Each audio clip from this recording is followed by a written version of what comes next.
Ang tampok na kwento natin para sa araw na ito ay hango sa malikot at madilim na imahinasyon lamang. Si Laika ay mahilig mamili ng damit sa mga ukay-ukay. Isang hapon, may nadaanan siyang bagong bukas na tindahan sa kanto. Wala masyadong tao, pero may mga damit na tila bago pa at magaganda ang kalidad. Napansin niya ang isang pulang bestida na parang saktong-sakto sa kanya at sobrang niyang nagustuhan ang disenyo nito. Sinukat niya ito sa fitting room.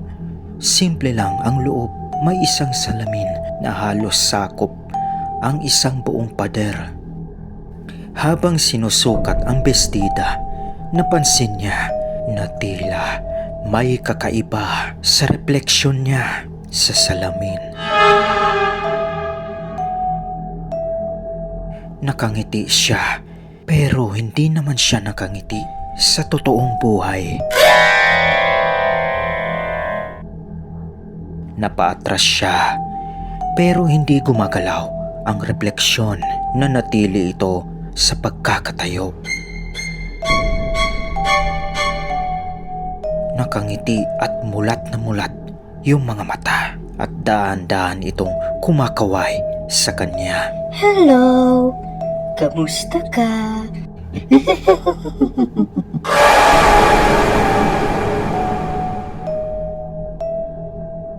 Mabilis niyang hinubad ang bestida at lumabas ng fitting room. Ngunit pagtingin niya sa paligid ay wala na yung tindahan. Puro bakanting pwesto at saradong pinto na lang yung nakita niya.